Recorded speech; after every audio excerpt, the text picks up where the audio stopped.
ठाण्यामध्ये बेकायदेशीर बांधकाम आहेत ते पाडले गेलेले आहेत, तर त्यावर काय बोलाल तुम्ही? जी बेकायदेशीर बांधकामं आहेत ती पाडणं जरुरी आहे, ना तर अशी वाढत राहतील बेकायदेशीर बांधकामं. काही गव्हर्नमेंट ऑफिसर्सला माहिती असतं की तिथे ते बांधकाम चालू आहे किंवा होणार आहे, तरी पण ते लिगल ॲक्शन घेत नाहीत. नंतर बांधून झाल्यावर असा दिखावा करतात की आम्हाला हे माहितीच नाही. बेकायदेशीर बांधकाम असेल तर ते पाडावंच लागेल ना. रस्त्यासाठी माणसांसाठी सोयी सुविधा दिल्यात, चालण्यासाठी फुटपाथ दिलेत, त्यांच्या वापरासाठी आहेत, पण त्यांनी वापरले पाहिजे. त्यांच्यासाठी ते त्यांनी वापरले पाहिजे. पण हे बेकायदेशीर काम करतात तर मग त्यांना त्रास कुठे ना कुठे होतोच ना. मग त्यांनी समजलं पाहिजे ना. ते बेकायदे तर पाळलाच पाहिजे. कोणाचे पण असू द्या, कोणी मोठी असू द्या, पाळलाच पाहिजे ना. बराबर आहे. जे बेकायदेशीर आहे, जे इनलिगल आहे ते तर करायलाच पाहिजे, जरूर पाडली पाहिजे. बांधून झाल्यानंतर लोक राहिल्यानंतर तोडणं ही चुकीचं आहे. एखादा माणूस बेघर होतो, बरोबर, कारण की तो काहीतरी स्वप्न करून त्यालाही माहित नसतं नक्की काय चाललंय. जो आपला एक मध्यम वर्ग माणूस काय करतो, थोडेसे पैसेच त्याच्याकडे विचार आहे, तो थोडा विचार करतो सेव्हिंग कुठेतरी माझा फ्लॅट व्हावा, माझं घर व्हावं, माझं स्वप्नाचं घर व्हावं, आणि झाल्यानंतर सगळं राहिल्यानंतर जर तुम्ही तोडणार ही चुकीची आहे. तर अदरवाईज तुम्ही पहिलेच बांधून नका देऊ आणि बांधल्यानंतर मग तोडू नका. जेव्हा सुरुवात करतात बांधकामाला अनधिकृत, त्यावेळेला अधिकाऱ्यांनी किंवा म्हणजे जे कर्मचारी आहेत त्यांनी लक्ष दिलं पाहिजे कुठं बांधकाम होत आहे. त्याच वेळेला बांधू दिलं नाही पाहिजे. पूर्ण बांधून झाल्यानंतर तोडण्यापेक्षा सुरुवातीलाच बांधू दिलं नाही पाहिजे. आता हे काय, हे तर आता त्यांचं ते साहजिकच आहे. आता जे राहणारे आहे त्यांना तर त्रास होणार आहे त्या गोष्टीमधून, कारण की ते खूप वर्षापासून तिथे राहत होते आणि त्यांना आता एकदम डायरेक्टली ते हटवणं म्हणजे तेही चुकीचं आहे. आता ते जाणार कुठे याचाही प्रश्न पडतो आपल्याला, की ते एवढ्या वर्षापासून राहत आले. BMCनी त्यांच्यासाठी काहीतरी करायला पाहिजे होत्या. ॲक्च्युली त्यांना एखादं रूम द्यायला पाहिजे होतं किंवा त्यांना सांगायला पाहिजे होतं, या त्यांना नोटीस द्यायला पाहिजे की हे आहे. तर तुम्ही ते डायरेक्ट गोष्टी केल्यामुळे थोडा तर त्रास होणारच नागरिकांना.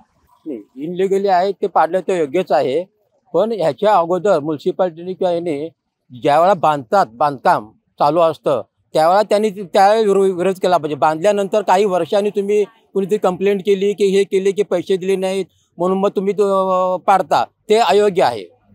कारवाई करायला उशीर होतोय का असं वाटतं तुम्हाला? हो, कारवाई करायला उशीर होतोयच ना. का होतोय? आता ते राजकारण्या लोकांचं त्या म्युन्सिपालिटीचं एक संगमत असतं. समजलं की नाही, कुणीतरी कंप्लेंट केली आणि पैसे दिले नाहीत की मग त्यांचे बांधकामं पाडणार, यांनी पैसे दिले त्यांचे बांधकाम ते पाडणार नाहीत. कारवाई करायला उशीर का होतो का? आता कारवाई करणारं पण डिपेंड असतं ते कसे करतात. आता आपण तक्रार देतो त्यांना, पण ते त्याच्यावर कारवाई कधी करणार, कसं करणार हे त्यांच्यावर डिपेंड आहे. आपण जर त्यांना जास्त काही फोर्स केलं तरी ते बोलणार हा ठीक आहे आम्ही करतो. काही अधिकारी तर भ्रष्टाचारी असतात आणि काही अधिकारी जे नियमाने चालणारे असतात हे खरं नियमाने कारवाई करतात.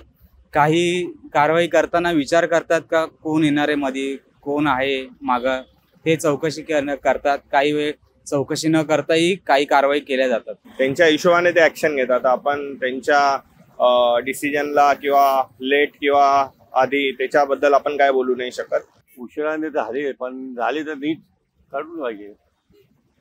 उशिरा काय मुळे झालं ते बघून घ्यायचे. आपलं काय बोलतो, स्थानिक नागरिक आहेत ते खूप वेळा कंप्लेंट करतात पण प्रशासन काय लवकर जबाब देत नाही, त्यामुळे ते प्रशासनच त्याला कारणीभूत आहे.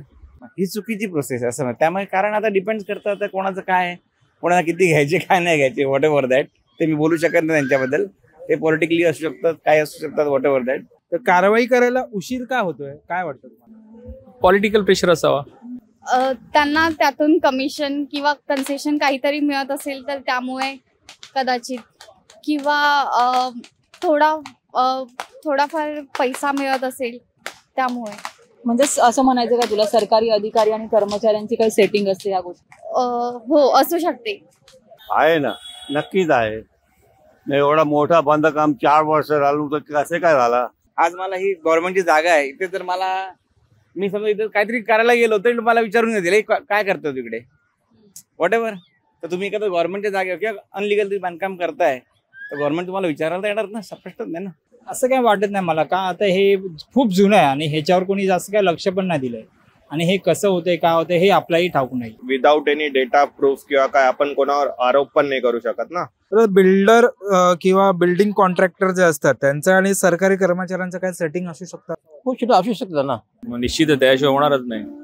असू शकते, असं काय आपल्याला डायरेक्ट काय सांगता येत नाही, पण असू शकते. हो असतेच, ते असल्याशिवाय ते करू शकत नाहीत. 100% असतेच ते सेटिंग त्यांची. त्याच्याशिवाय तयारच होऊ शकत नाही तर ती. काही अधिकाऱ्यांच्या सेटिंग पण असतात, काही अधिकाऱ्यांच्या सेटिंग नसतात. काही अधिकारी म्हणतात आमच्या पोझिशनच्या हिशोबाने आम्ही कारवाई करतोय, काही बोलतात आम्हाला वरतून फोन येतात त्यामुळे कारवाई करू शकत नाही, काही बोलतात कारवाई केली जाते. एक सामान्य नागरिक म्हणून आपण यावर काय करू शकतो? नाही, आपण एखाद्याला काही बोलायला गेलो, चांगले सल्ले द्यायला गेलो तर आपल्यालाच वाईट समजतात. नागरिक म्हणून तर माझ्या संबंध अनलिगल मध्ये घुसूच नका. तुम्हाला पहिले तुम्ही पेपर जांच करा, सगळं विचार करा, मग ते जर तुम्ही घेणारच नाही तर लोक बांधणारच नाही ना. बांधण्याच्या अगोदर तुम्ही जर घेणारच नाही तर तुम्हाला जर आता समजा कुठला पण अनलिगल बिल्डर असेल किंवा काय असेल व्हॉट एव्हर दॅट, तो बांधायला जाईल आणि तुम्ही त्याला जर प्रोत्साहन देणार नाही तो बांधणारच नाही. पुढे तो विचार करेल सगळ्या गोष्टी करताना, पेपर क्लिअर करेल, सगळ्यांची गव्हर्नमेंटची करेल.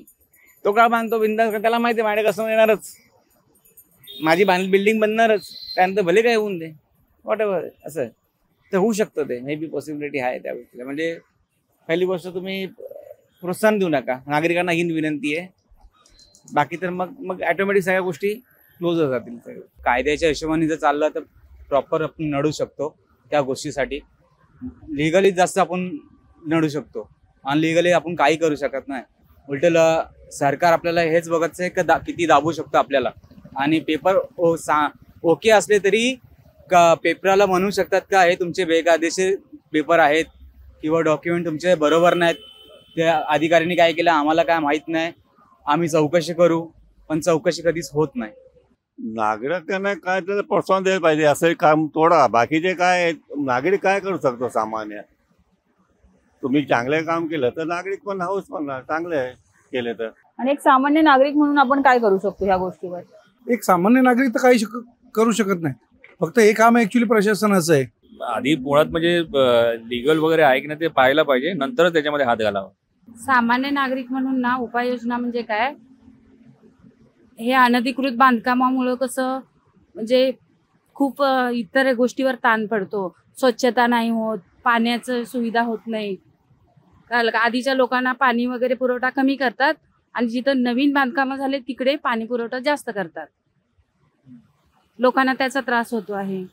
तर सामान्य माणूस काही करू शकत नाही. फक्त TMC वाले किंवा राजकारणी लोकांनीच त्याच्यात हे घेतलं पाहिजे. सामान्य माणूस काही करू शकत नाही. माझ्यासारख्या माणसाला विचारायला गेलं तर मला दमदाटी त्यांचे कार्यकर्ते मारायला येणार.